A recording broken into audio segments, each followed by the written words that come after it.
PC tech management system का जो है ये प्रोजेक्ट है।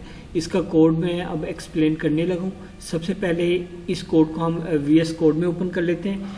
इस प्रोजेक्ट का जो प्रोटोटाइप है उसको मैंने रन करके दिखाया है प्रीवियस वीडियो में, उसको मैं शेयर कर दूंगा आप लिंक नीचे डिस्क्रिप्शन में, तो वहाँ से जाके आप उस कोड की रनिंग को पहले देख लें कि कोड क्या काम कर रहा है। फिर जब हम कोड एक्सप्लेन करेंगे तो आपको समझने में आसानी रहेगी। ठीक है, तो सबसे पहले VS कोड ओपन करते हैं और एप्लीकेशन को एक्सप्लेन करना स्टार्ट करते हैं। ठीक है, तो स्टार्ट करते हैं।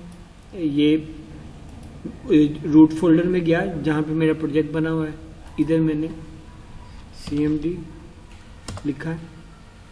अब यहाँ पे मैंने VS कोड ओपन करना है। VS कोड मैंने पहले इंस्टॉल किया हुआ, C कोड लिख के डॉट लिख के एंटर प्रेस किया।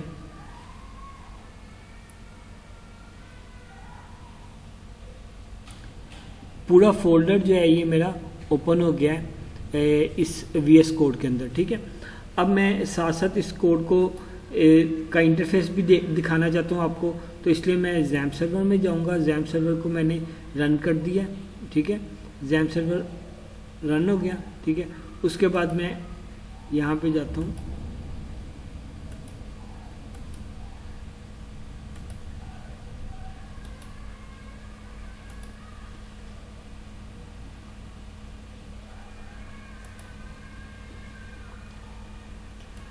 यहाँ पे लिखता हूँ लोकल होस्ट।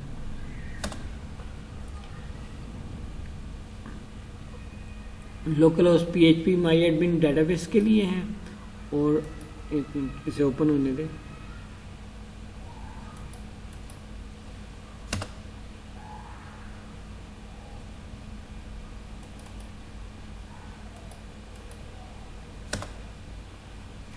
जी, ये हमारी डेटाबेस की के लिए ओपन हो गया PHP MyAdmin। ठीक है, अब मैं अपना प्रोजेक्ट भी ओपन कर लेता हूँ लोकल।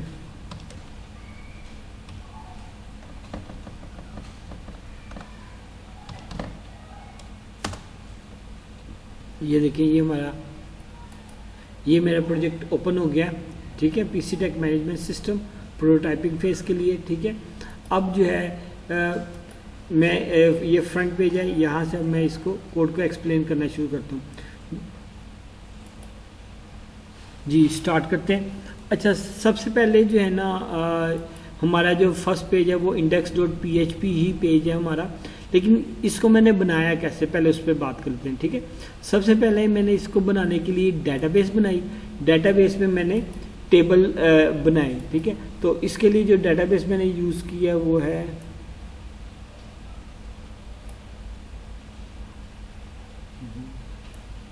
नहीं पता चली तो मैं यहाँ से जाके इधर एक कॉन्फ़िगरेशन की फाइल है config.php, इसे क्लिक करते हैं।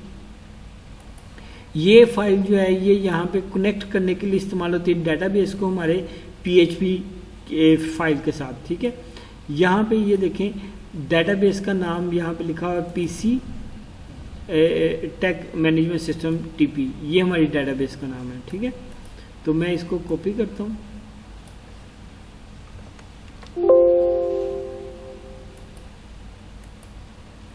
कॉपी करने के बाद यहाँ पे मैंने इसे पेस्ट करके एंटर किया, या लिख भी लें यहाँ पे पीसी टेक, ये आ गई, ये हमारी डेटाबेस है। सबसे पहला स्टेप जो है इस प्रोजेक्ट को बनाने के लिए क्या था, प्रोजेक्ट की रिक्वायरमेंट्स के मुताबिक मैंने एक डेटाबेस क्रिएट की। डेटाबेस के अंदर जो है वो डिफरेंट टेबल्स बनाए। कौन कौन से टेबल्स बनाए, यहाँ पे अभी हमें सिर्फ एक ही टेबल की जरूरत थी, यूज़र्स का टेबल। ये यूज़र का टेबल मैंने बनाया इसके अंदर। ठीक है, यूज़र के टेबल को सिंगल क्लिक करें तो यहाँ पे ये ओपन भी हो जाएगा।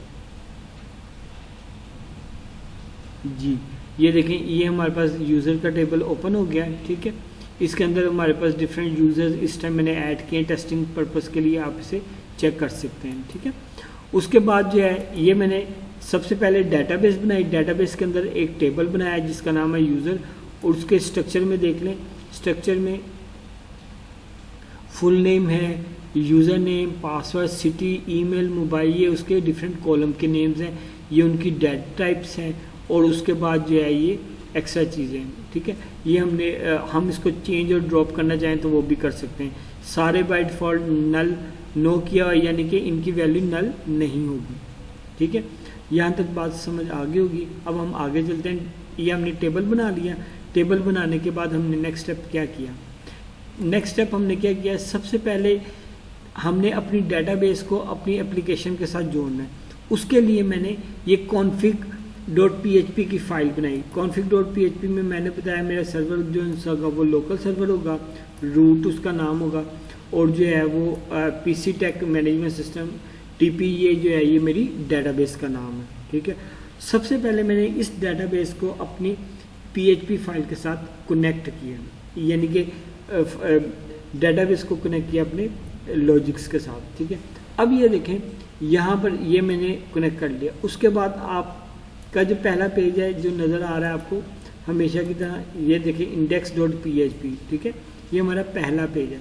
लेकिन अब ये देखें इस पेज में जो है ये आपको कुछ डिज़ाइनिंग नज़र आ रही है, ठीक है। एक ये सेक्शन आपको हिस्सा नज़र आ रहा है जिसमें आप हेडिंग नज़र आ रही है।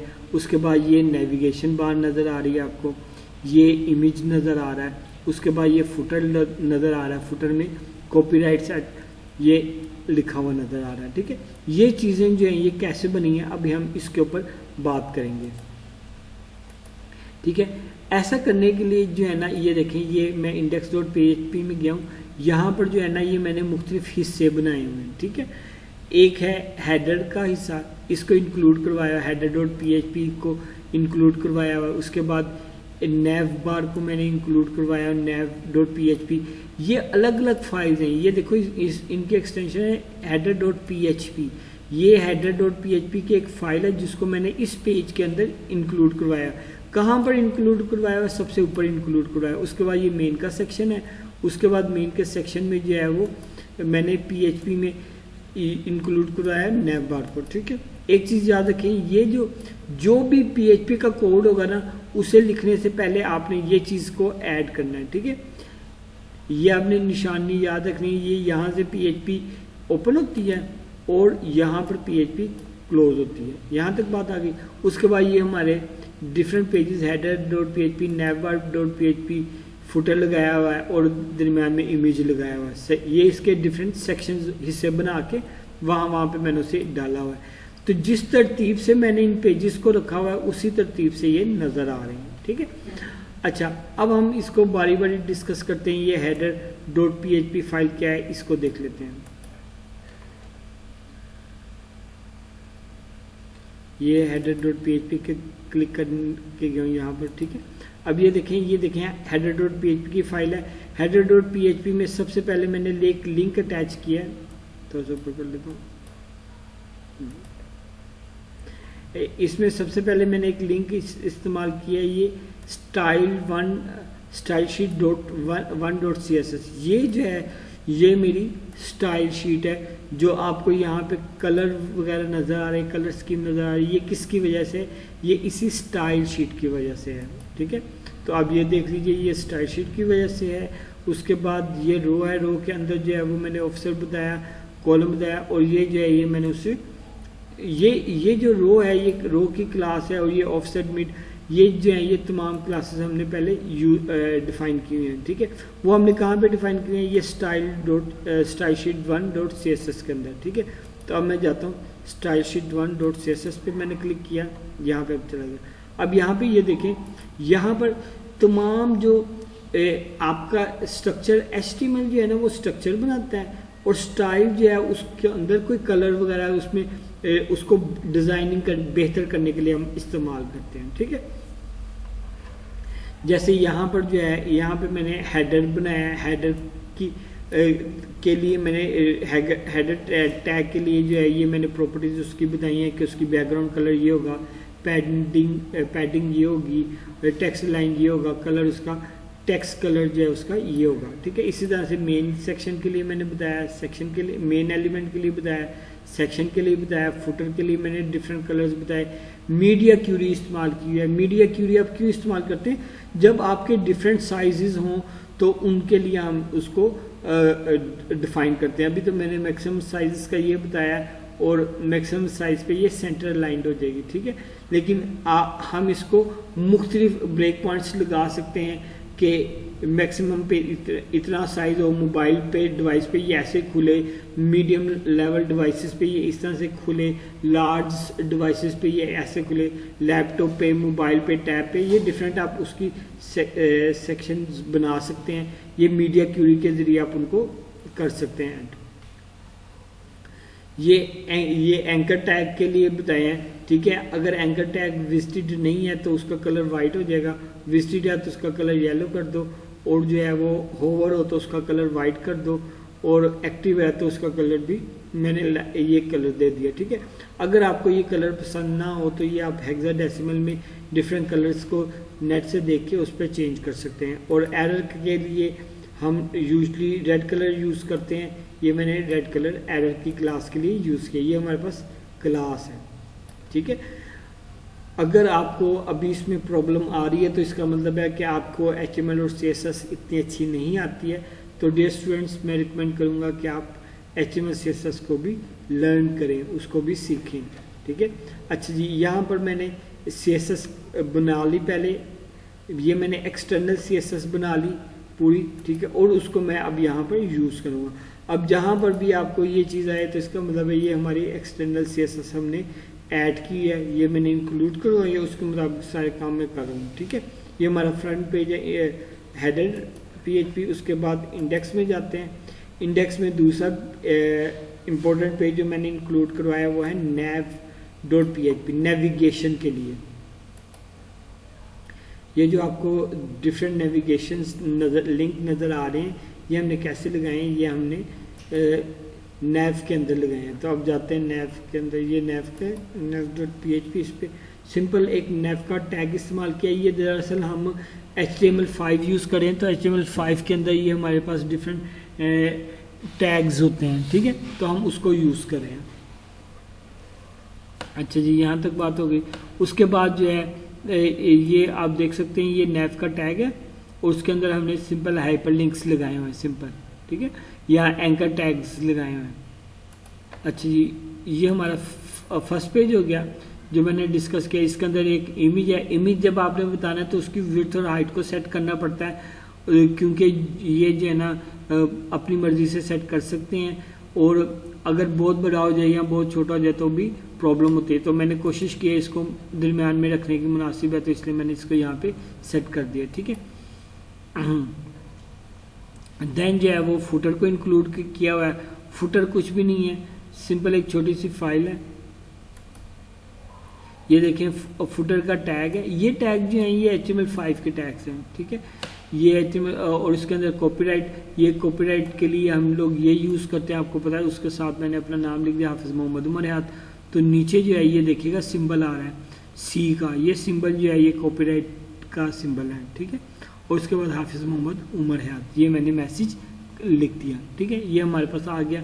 इससे पता चलता है कि ये क्या कहते हैं, ये मेरे कॉपीराइट्स हैं इसके, मेरे पास इसके। अच्छा, उसके बाद ये हमारा पहला पेज हो गया, इसको इंडेक्स पेज या होम पेज भी कहते हैं। अब उसके बाद हम जाते हैं यूज़र रजिस्ट्रेशन पेज के ऊपर, ठीक है। जो भी टेबल है सबसे पहला काम उसमें क्या होता है, सबसे पहला काम होता है उसमें आपने डाटा पुट करना है, यानी डाटा इंसर्ट करना है, ठीक है। तो ये हमारा फ्रंट पेज है। अब मैं आपको यहाँ पे एक चीज़ बताऊँ, हमने जब डिज़ाइन डॉक्यूमेंट बनाया था डियर स्टूडेंट्स आप लोगों ने, तो आपको पता होगा कि आपने 3 लेयर आर्किटेक्चर इस्तेमाल किया था। 3 लेयर आर्किटेक्चर से मुराद है कि आपकी एक एप्लीकेशन के 3 हिस्से हैं। पहला हिस्सा जो आपको नज़र आ रहा है, ये जो आपको सामने फ्रंट एंड नज़र आ रहा है ना, ये आपका फ्रंट एंड है। ये HTML CSS में बना हुआ है। जो यूज़र को या किसी भी को नज़र आ रहा होता है ना, वो उसका फ्रंट एंड है, ठीक है। जो भी इस एप्लीकेशन को यूज़ करेगा देखेगा उसको ये चीज़ नज़र आएगी। लेकिन इसकी बैकएंड पे जो काम हो रहा है वो बिजनेस लेयर है, जो कोड है असल में वो हमने किया है PHP में, ठीक है। और जहाँ पे हमने उसे डाटा को स्टोर करना है ताकि हम बाद में इस्तेमाल कर सकें, वो हमारा टेबल है। तो ये 3 हिस्से बनते हैं। फ्रंट एंड जो सामने नज़र आता है वो HTML CSS में बनता है। इसकी बैकएंड जिसमें हम लॉजिक्स लगाते हैं तमाम कि क्या काम करना है। अब जैसे हम यहाँ पे डाटा लिख के सेव पर क्लिक करेंगे, साइन अप पर, तो वो डाटाबेस में सेव हो जाएगा। रीसेट पे क्लिक करेंगे तो वो डाटा रीसेट हो जाएगा। तो ये हम काम कैसे करेंगे, ये हम कोडिंग के थ्रू करेंगे। कोडिंग जो है वो बिजनेस लेयर है या बिजनेस लॉजिक्स उसे कहते हैं, और वो हमने PHP में किया, ठीक है। लैंग्वेज कौन सी यूज़ की, PHP। लेकिन वो स्टोर कहाँ पे होगा, वो डेटाबेस में स्टोर होगा, ताकि हम उसको बाद में इस्तेमाल कर सकें। डेटाबेस के अंदर टेबल्स बने हुए हैं, यहाँ पे अभी एक ही टेबल है तो उस टेबल के अंदर स्टोर होगा। अच्छा, अब मैं इसको साइन अप करता हूँ, तो जैसे मैंने इस बटन पर क्लिक किया, ये आपको डिफरेंट नज़र आ रहे हैं एरर्स। ये दरअसल हमारे वैलिडेशन मैंने अप्लाई की है इस एप्लीकेशन के लिए, ठीक है। तो इस प्रोजेक्ट में जो सबसे इम्पोर्टेंट चीज़ थी साइन अप पेज में, जो इस प्रोटोटाइप में, वो आपकी वैलिडेशन थी। ये क्लाइंट साइड वैलिडेशन है, ठीक है। यानी कि क्लाइंट ने फॉर्म फिल किया या नहीं किया, गलत किया, तो उसको बताने के लिए कि ये आपने गलत किया, इसे फिल करें, ठीक है। तो ये इसमें है। अब चलते हैं इस पेज की तरफ। इस पेज का नाम बहुत इंपॉर्टेंट है, इसकी एक कोड आपने इसको समझना। इस पेज का नाम है signup.php। बाकी पेजेस को मैं क्लोज कर देता हूँ, signup.php में जाता हूँ। अब मैं हेडर और नैव बार वगैरह को एक्सप्लेन नहीं करूँगा। डियर स्टूडेंट, मैंने अभी आपको बताया था कि इस एप्लीकेशन के 3 हिस्से हैं। पहला फ्रंट एंड, दूसरा बैक एंड और तीसरा database. Front end HTML CSS में बनाया है, बैक एंड जो है वो हमने PHP में बनाई है, और डेटाबेस के लिए मैंने क्या यूज़ किया है, MySQL यूज़ किया है, ठीक है। अब ये जो पेज है ना, इस पेज में ये मैं इसको बंद कर देता हूँ। ये जो पेज है, अब इस पेज के अंदर ना 2 हिस्से हैं।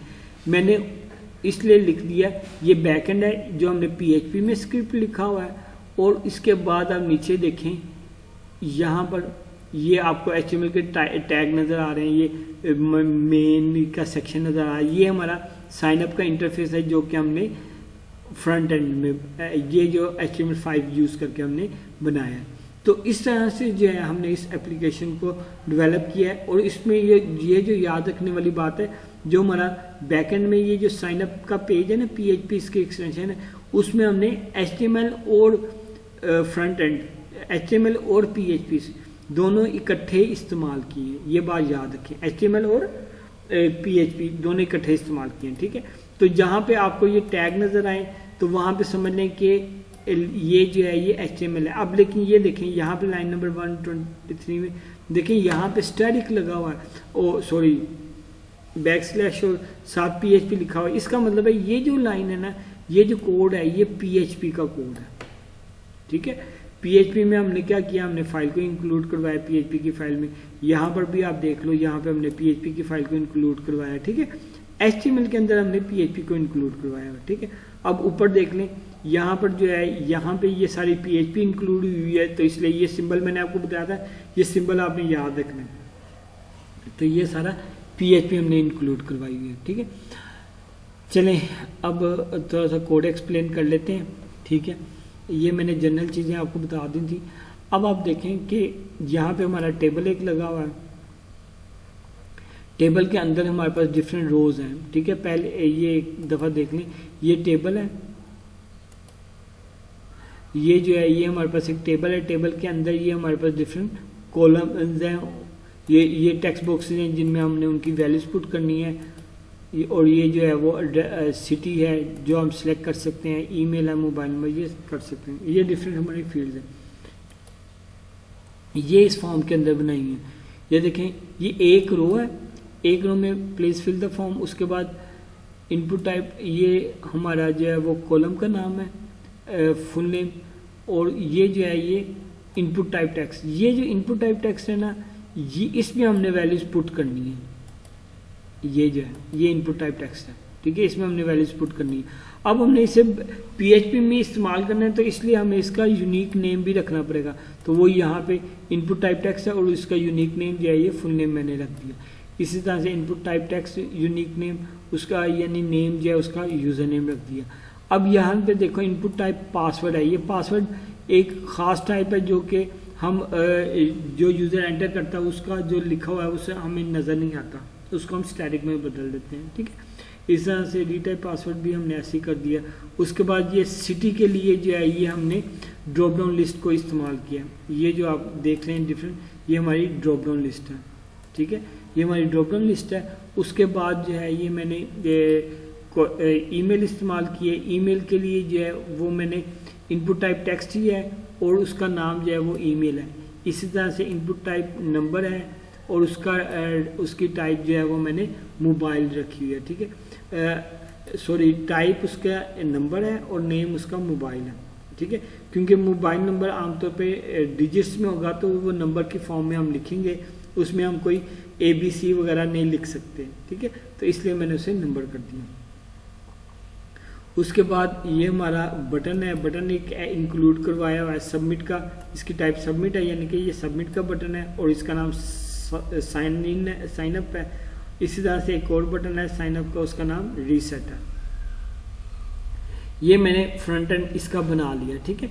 लेकिन यहाँ पर जब मैंने इस सबमिट के बटन पर क्लिक करना है ना, तो लाजमी तौर पे ये जो है ना, ये फॉर्म एलिमेंट्स है, तो ये एक फॉर्म मेथड फॉर्म के अंदर है, ये फॉर्म है, उसका मेथड है पोस्ट। पोस्ट का मतलब है कि अब ये चीज़ जो हम भेजेंगे ना इस पेज से सर्वर को, यानी PHP को बैकएंड पे भेजेंगे, वो हमारा छुपा हुआ पार्ट होगा, ठीक है।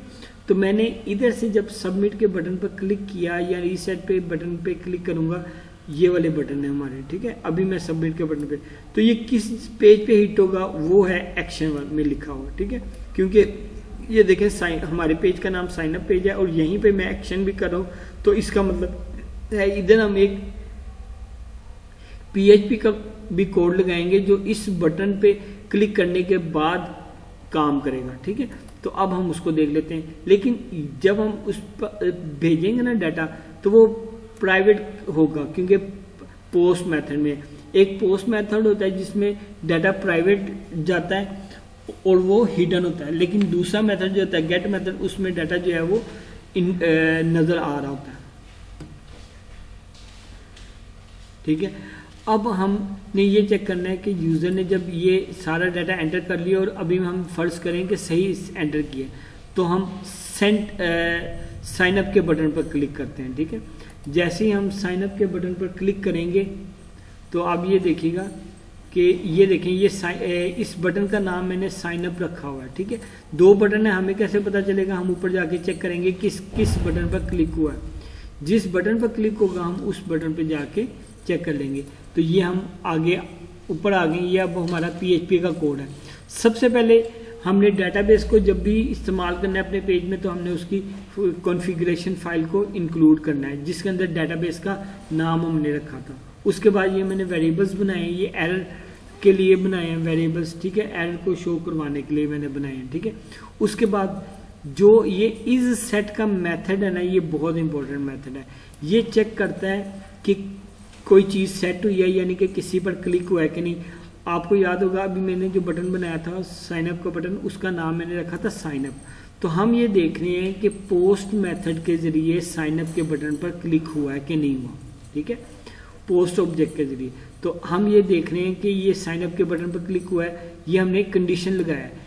ये जो इज सेट का मेथड है ना, ये हमें ट्रू या फॉल्स रिटर्न करता है।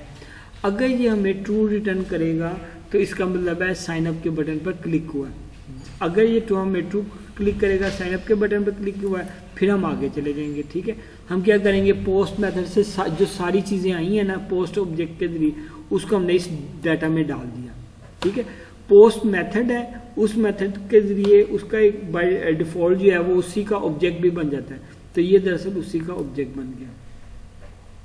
पोस्ट मेथड के जरिए या पोस्ट ऑब्जेक्ट के जरिए आपने उसका डाटा लेके सारा इस वेरिएबल डाटा में डाल दिया, ठीक है।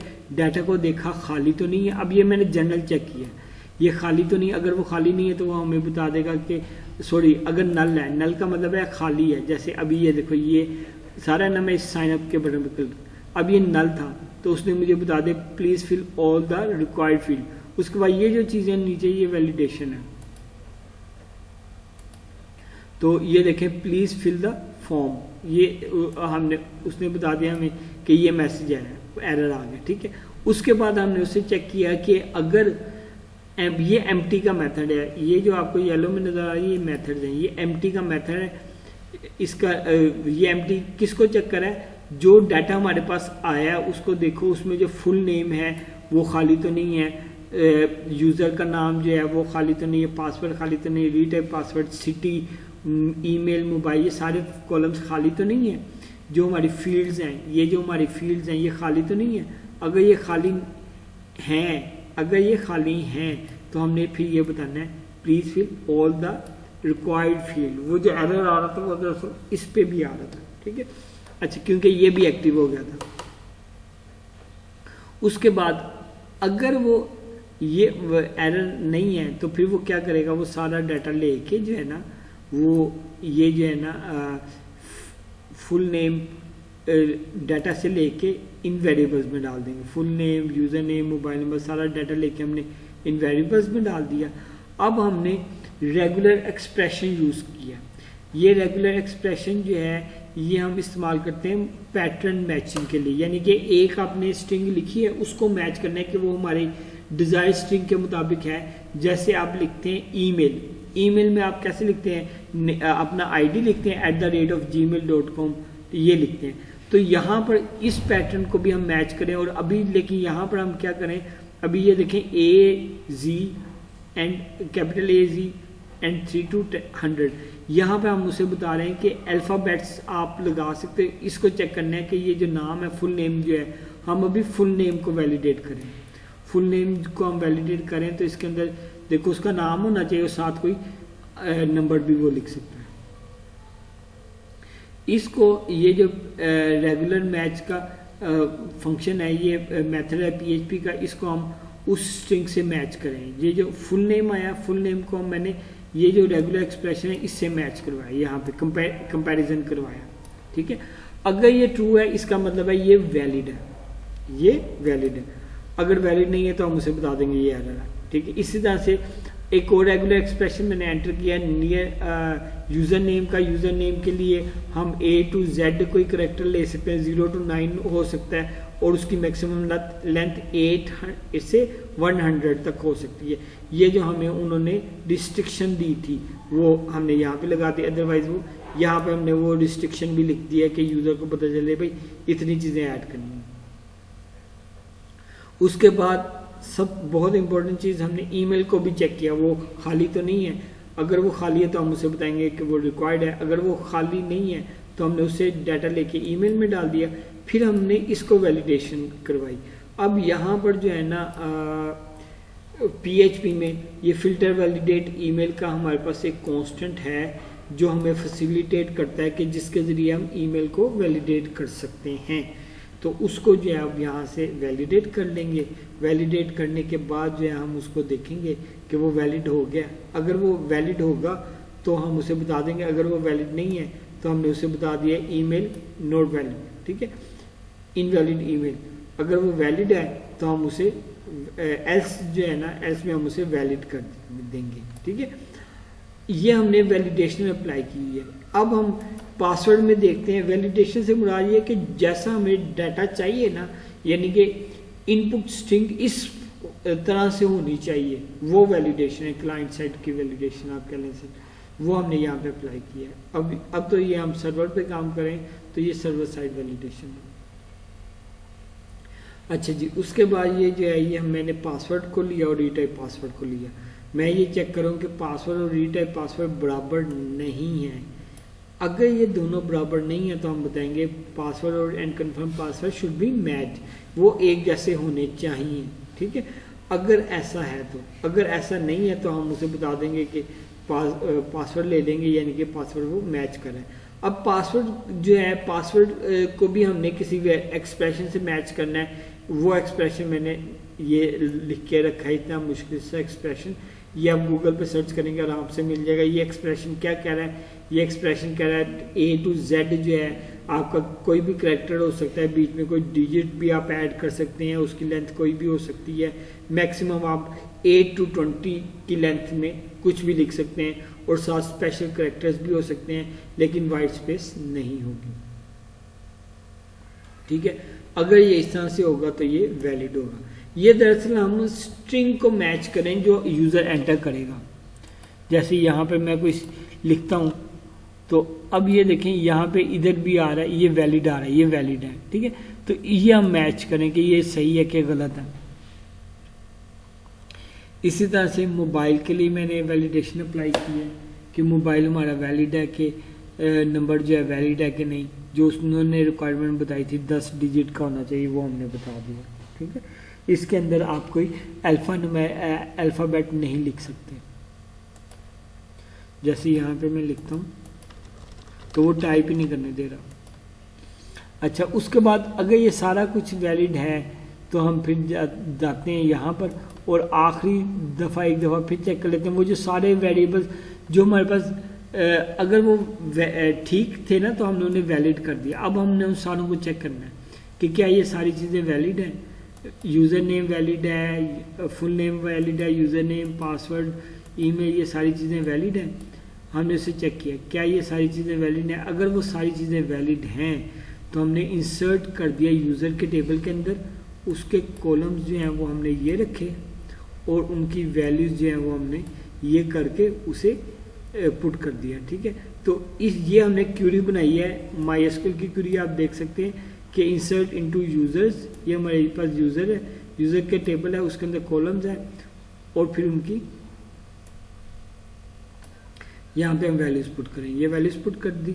वैल्यूज पुट करने के बाद यहाँ पर ये जो हमने एग्जीक्यूट क्यूरी करवाई कि यहाँ पे ये क्यूरी एग्जीक्यूट होगी इस लाइन में।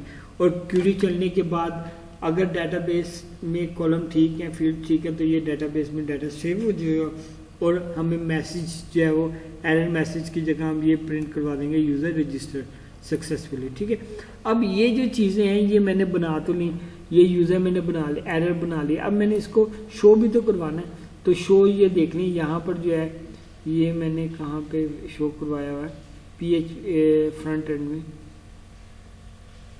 ये देखें प्लीज़ फिल द फॉर्म और यहाँ पे मैंने इसे प्रिंट भी करवाया हुआ है। ठीक है, इस तरह से मैंने इसे प्रिंट करवाया। ये देखो एको करवाया हुआ है। एको का मतलब होता है PHP में प्रिंट करवाना। ठीक है, और अगर कोई एरर आएगा तो वो जो एरर होगा जिस फील्ड से रिलेटेड होगा उस फील्ड के सामने वो एरर भी प्रिंट हो जाएगा। ठीक है, ये मैंने इस तरह से काम किया हुआ। ठीक है, तो ये हमारा एक पेज है। ये इतना मुश्किल पेज था, इस कोड को आप बार बार वीडियो को पॉज करके रिवाइज करके रिवर्स करके आप उसे चेक कर सकते हैं। Then we will move on next page. ठीक है, और नेक्स्ट पेज जो है वो हमारा है, अच्छा इसमें एक पेज तो रह गया था, एक पार्ट। अब लॉगिन पेज जाते हैं। पहले इंडेक्स में हमारा जो है ये हमारा होम पेज हमारा इंडेक्स पेज है। उसके बाद रजिस्ट्रेशन पेज मैंने डिस्कस किया। अब मैं लॉगिन पेज की तरफ जाता हूँ। login.php में जो यूज़र ने अभी रजिस्टर करवाया अपने आप को, वो अपना यूज़र नेम और पासवर्ड देखने के बाद लॉगिन पे क्लिक करेगा तो डाटाबेस का सारा डाटा इससे पहले वैलिडेट होगा कि क्या ये यूज़र डाटाबेस में एग्जिस्ट करता है। अगर एग्जिस्ट करता है तो ठीक है, लॉगिन हो जाओ। अगर नहीं करेगा तो एरर आ जाएगा। अब इस चीज़ को चेक करते हैं।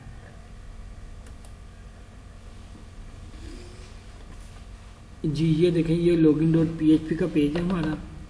login.php में सबसे पहले जो है हम क्या करें, सबसे पहले अब यहाँ पे ये देखें इज सेट लिखा हुआ है। इज सेट मेथड है, उसके अंदर मैं बता रहा हूँ पोस्ट का ये लॉगिन के बटन पर क्लिक हुआ है कि नहीं। अब इसका मतलब है ये कोड तब चलेगा जब ये लॉगिन के बटन पर हम क्लिक करेंगे। ठीक है, तो अभी हमने इस कोड को एक्सप्लेन नहीं करना क्योंकि अभी हमने लॉगिन के बटन पर क्लिक नहीं किया। तो हम नीचे आएंगे, नीचे अब हमारा GUI स्टार्ट हो गया HTML। तो अब हम इसको देखते हैं। इसमें जो है वो सबसे पहले हमने यूज़र नेम और पासवर्ड 2 फील्ड्स बनाई हुई हैं। ठीक है, इनपुट टाइप टेक्स्ट है, पासवर्ड है। उसके बाद जो है वो बटन है सबमिट का, उसका नाम लॉगिन रख दिया।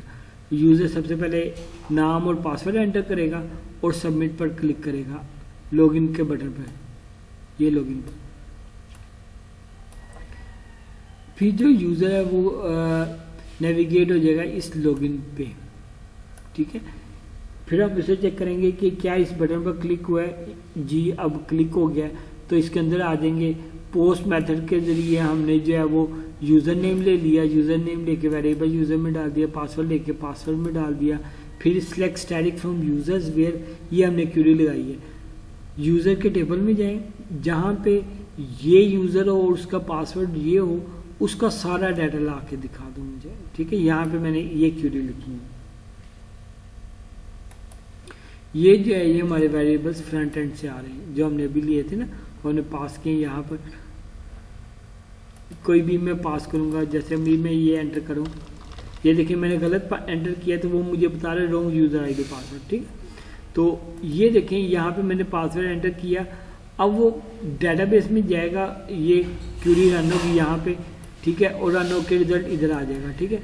रिजल्ट को हम देखेंगे, अगर डेटाबेस से वो आएगा ना और उसके अंदर टेबल के अंदर डाटा मौजूद होगा तो उसकी रो जो है ना वो 0 से ज़्यादा होगी। 0 से ज़्यादा का मतलब ये है कि डेटाबेस से डाटा एग्जिस्ट कर रहा है, ठीक है। तो उस सूरत में हम यूज़र का सेशन स्टार्ट कर देंगे और यूज़र का जो नाम है वो इस सेशन में डाल देंगे जिसका नाम यूज़र नेम है, ठीक है।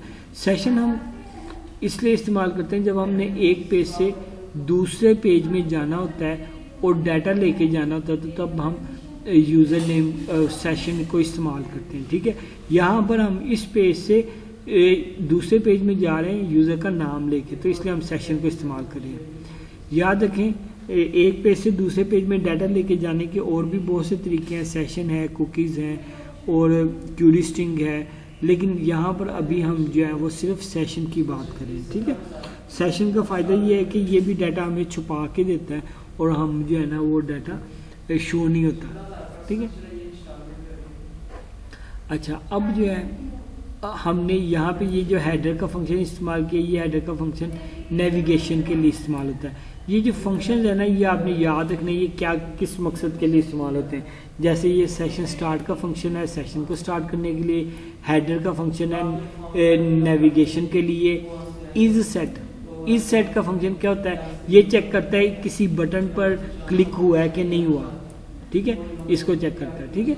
तो यहाँ पे हम हेडर पर जाएंगे, नेविगेट कर देंगे, इस पेज का नाम है यूज़र अकाउंट्स .php, उस पेज पे हम चले जाएंगे, ठीक है। तो इस तरह से हम उस पेज पे चले जाएंगे, यूज़र अकाउंट वाले पेज पे। अब ये यूज़र अकाउंट वाला पेज है, ये सिंपल एक यूज़र अकाउंट वाला पेज है। यूज़र अकाउंट वाले पेज में हम क्या करें, अब यूज़र अकाउंट वाले पेज को आप देख लें, यहाँ पे हमने सबसे पहले PHP को हेडर फाइल को इंक्लूड करवाया, उसके बाद एक हाइपरलिंक लगाया लॉगआउट का, ठीक है, और उसके साथ जो है वो सेशन स्टार्ट करवाया। अब हमने पिछले पेज में सेशन के जरिए डाटा भेजा था, अब हमने डाटा को लेना है। तो जब भी आपने दूसरे पेज में डाटा लेना है तो सबसे पहले उसे चेक करना है वो नल तो नहीं है। हमने सेशन को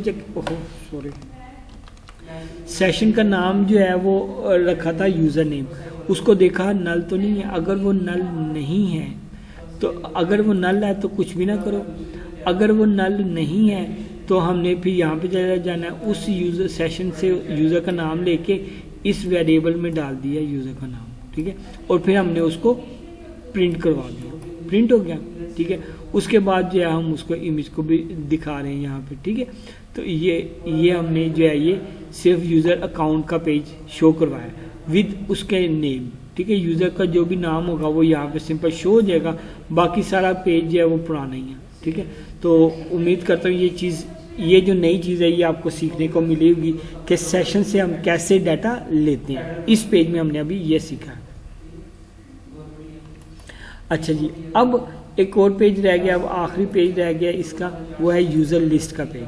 अब ये देखें यहाँ पर यूज़र जो है ना डेटाबेस में ये डाटा डिफरेंट यूज़र्स का डाटा पड़ा हुआ है और वो जो है वो हम उसे लिस्ट के सूरत में शो करवा रहे हैं, और यहाँ पे वो असेंडिंग ऑर्डर में पड़ा हुआ है और यहाँ पे हम डिसेंडिंग ऑर्डर पे जा रहे हैं। तो डिसेंडिंग ऑर्डर में ये नाम के लिहाज से हम उसे असेंडिंग ऑर्डर करें और डिसेंडिंग ऑर्डर करें, ठीक है। ये इसमें काम हुआ हुआ थोड़ा सा देख लेते हैं। सबसे पहले देखते हैं कि इसमें डाटा लिस्ट की सूरत में डाटा शो कैसे हो रहा है, यानी डाटाबेस से डाटा कैसे आ रहा है सारा, वो देखते हैं। पेज का नाम है यूज़र लिस्ट।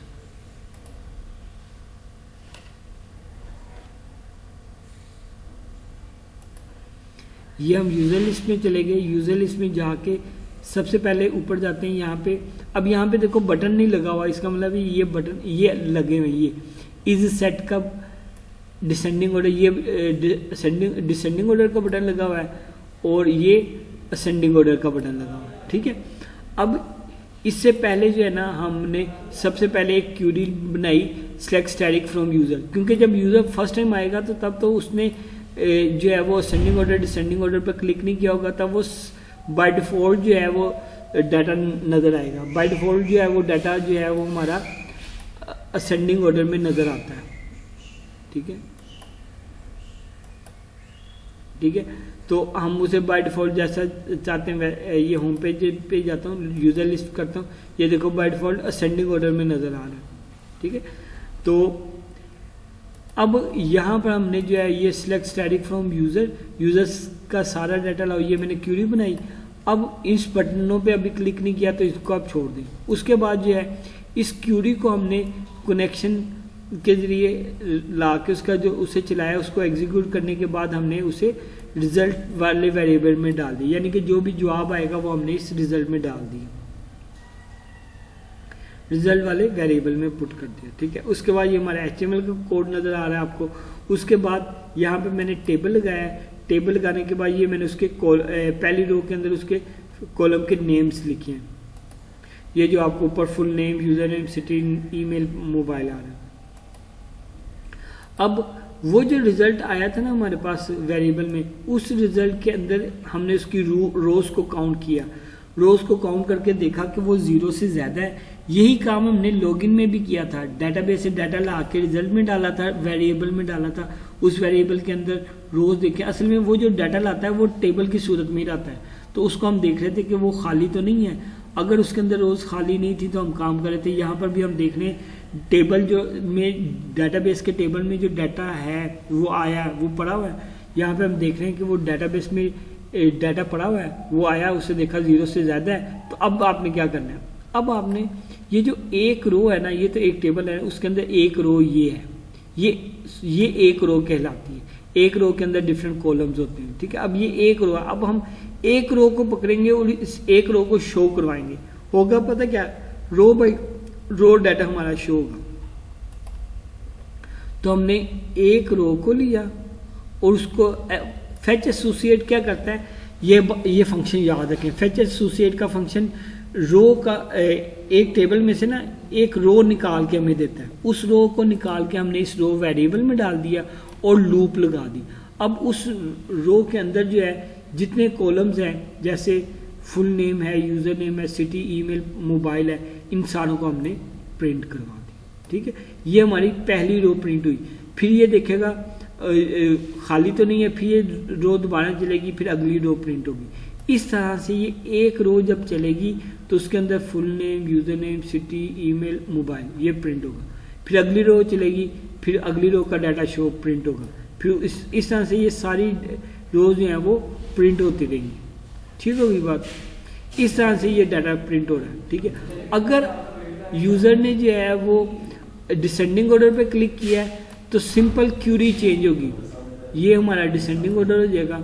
ठीक है, ऑर्डर बाय यूज़र नेम, आप ऑर्डर बाय सिटी भी कर देंगे तो वो सिटी के लिहाज से ऑर्डर हो जाएगा डिसेंडिंग ऑर्डर। जैसे सिटी यहाँ पे चुनी है और लाहौर है। ठीक है, तो जो भी जिसके लिहाज से आपने डिसेंडिंग ऑर्डर करना है आप उसके लिहाज से कर सकते हैं। ठीक है, बशर्ते कि वो कॉलम हमारा डाटाबेस में एग्जिस्ट करता हो। ठीक है, बाकी सारा काम, ये क्यूरी ही चेंज होनी है, बाकी सारा काम सेम होगा। ठीक है, तो उम्मीद करता हूँ आपको डियर स्टूडेंट ये चीज़ समझ आ गई होगी। मज़ीद मेरी वीडियोस देखते रहें, मेरा चैनल सब्सक्राइब करें, और नहीं समझ आई तो मुझे बताइएगा, मैं आपको मज़ीद इसके बारे में और एलेबरेट कर दूँगा। शुक्रिया आपका। अस्सलाम वालेकुम।